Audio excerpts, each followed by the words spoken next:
பெரிய கிருபைக்காக நான் தேவனுக்கு நன்றி சொல்கிறேன். இந்த நாளிலேயும் மத்தேயு 18ஆம் அதிகாரத்தில் 10ஆம் வசனம் போட்டிருக்குது. இந்த சிறியரில் ஒருவனையும் அற்பமாய் எண்ணாதபடிக்கு எச்சரிக்கையாக இருங்கள். அவர்களுக்குரிய தேவதூதன் பரலோகத்திலே என் பரமபிதாவின் சமூகத்தில் எப்போதும் தரிசிக்கிறார்கள் என்று உங்களுக்கு சொல்லுகிறேன் அப்படின்னு சொல்லி வசனம் கொடுத்துருக்குது. என் அன்பு கர்த்தருடைய பிள்ளைகளே, இந்த நாளிலேயும் தேவ பிள்ளைகளாகி நீங்கள் யாரையும் நிச்சயக்கூடாது, அற்பமாக எண்ணக்கூடாது அப்படின்னு சொல்லி தான் வசனம் கொடுத்துருக்கிறாரு.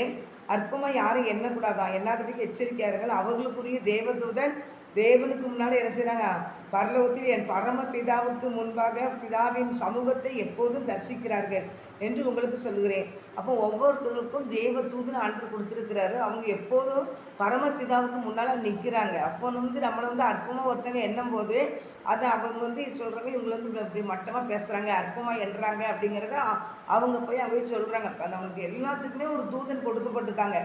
வசனத்தில் நீங்கள் வாசித்தீங்கன்னா அவர் தூதனை அவனுக்கு முன்னால் அனுப்புகிறேன் அப்படின்னு ஆண்டு சொல்லியிருப்பாரு. இந்த வாயின் வார்த்தைகளை குறித்து கூட நான் சொல்லும்போது கூட, உன் வாயின் பாவத்துக்குள்ளாக்க உன் வாய்க்கு இடம் கொடுக்காத, அது வாய் பசிக்கினால பேசிட்டு சொல்லி தூதனுக்கு முன்னால் சொல்லாத, அதனால கர்த்தர் கோபம் கொண்டு உன் கையின் கிரியிலே அழிப்பானே அப்படிங்கிற வசனம் இருக்குது. அதனால் தேவனுடைய பிள்ளைகளாகி நீங்கள் வாய்க்கு மட்டும் இடம் கொடுக்கக்கூடாது. என்கிட்ட நமக்கு முன்னால் தேவ தூதன் நினைச்சுறாங்க இருக்கிறாங்க. அவங்க பரலோக பிதாக்கிட்ட நினைச்சாங்க எப்பவும் தரிசிக்கிறாங்க. பரலோக தேவனுக்கு பரமபிதாவின் சமூகத்தை எப்போதும் தரிசிக்கிறார்கள் என்று உங்களுக்கு சொல்லுகிறேன். அதனால் தேவ பிள்ளைகளை நீங்கள் யாரையும் அற்பமாக எண்ணுகிறாங்க. லூக்கா 18ஆம் அதிகாரத்தில் கூட போட்டிருக்கோம். இது மத்தேயு 18, அது லூக்கா 18 கூட போட்டிருக்கோம். பரிசேயனும் ஆயக்காரனும் தேவாலயத்துக்கு போனார்கள். அப்போ பரிசேயன் நின்றுட்டு, நான் தசம பாகம் கொடுக்குறேன், நான் உபவாசம் போட்டு ஜெபிக்கிறேன், நான் உண்மையாக இருப்பேன், பயபக்தியாக இருப்பேன், அவனை மாதிரி இல்லை இவனை மாதிரி இல்லைன்னு சொல்லிட்டு அவன் நிறைய பட்டியலை சொல்லிட்டு இருப்பான். ஆண்டவருடைய ஆலயத்துக்கு பயபக்தியாக நான் வருவேன் அப்படிலாம் சொல்லுவான்.